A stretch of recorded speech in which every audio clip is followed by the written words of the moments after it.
I'm Laura Jane from Rawtarian.com, and today I'm addressing another one of my most frequently asked questions. I get a ton of email, and I have a tiny Word document that has a few things that I cut and paste, like, oh, you want to know about this? Blanc, and I cut and paste it. And that, I have a few things, and this is one of them. It's like, do I need to soak my nuts and seeds? Is a most frequently asked question.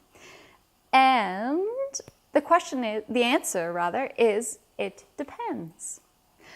In my raw food recipes, if I explicitly state in the simple instructions, if I say, you must soak your seeds for 2 hours, and I'm banging on my fist like this when I do it, it means yes, you do need to soak.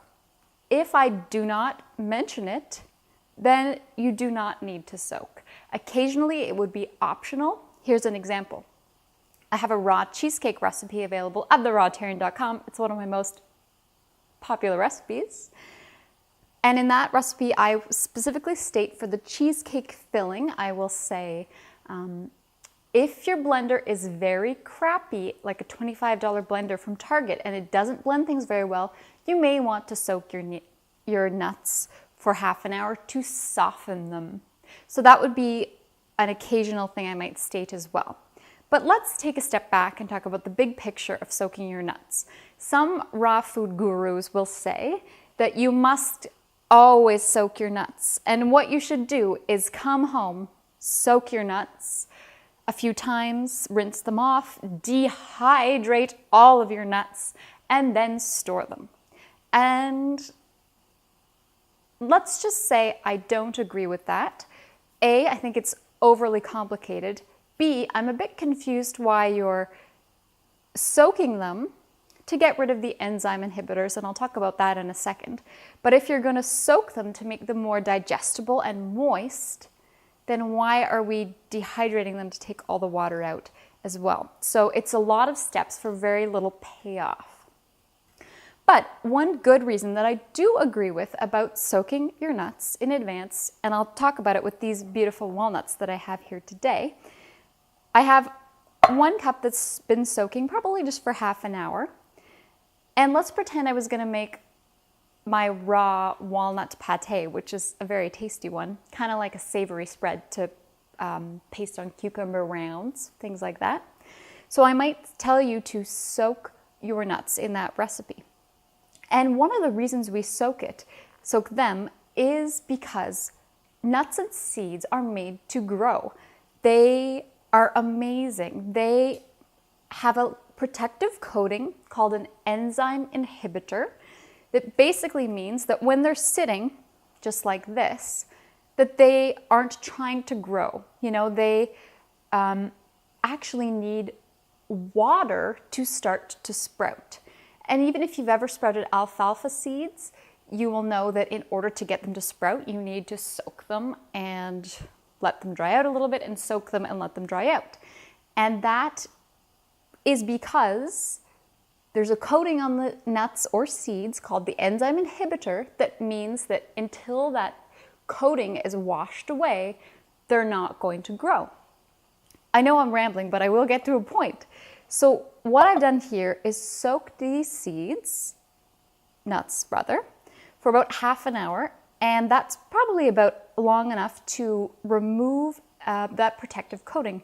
So what I would normally do, if I was making that walnut pate, for example, and I don't know why I filled this bowl so full, I'm just gonna dump the water out, and you could use a strainer if you need to, but I'm just gonna dump them out.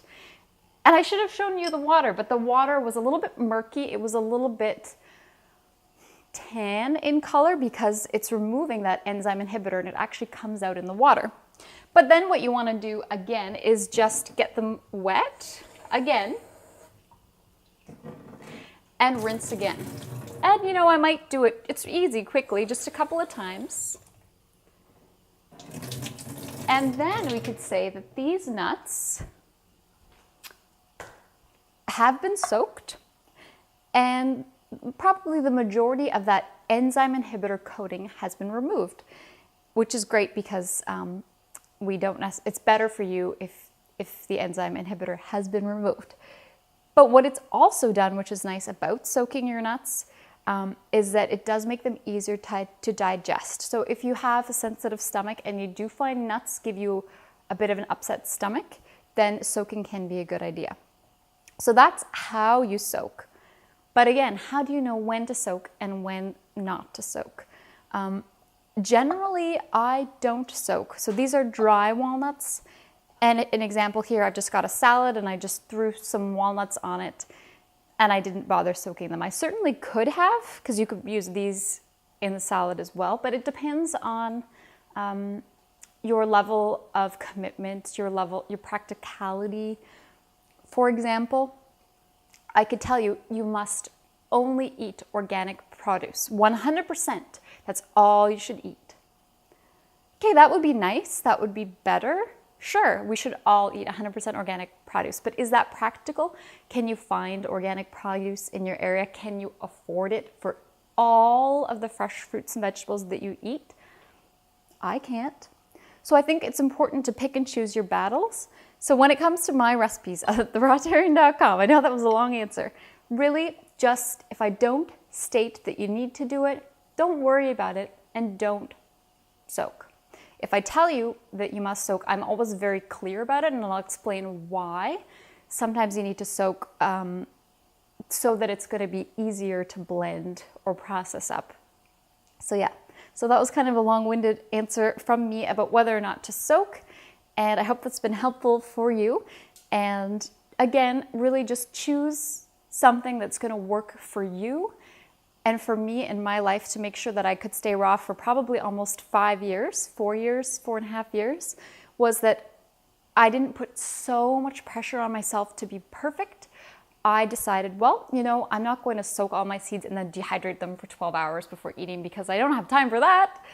So pick your battles, and thank you so much for joining me. I'm the Rawtarian from Rawtarian.com, where I share simple, satisfying raw food recipes, and I thank you for being here. And I hope to hear from you soon.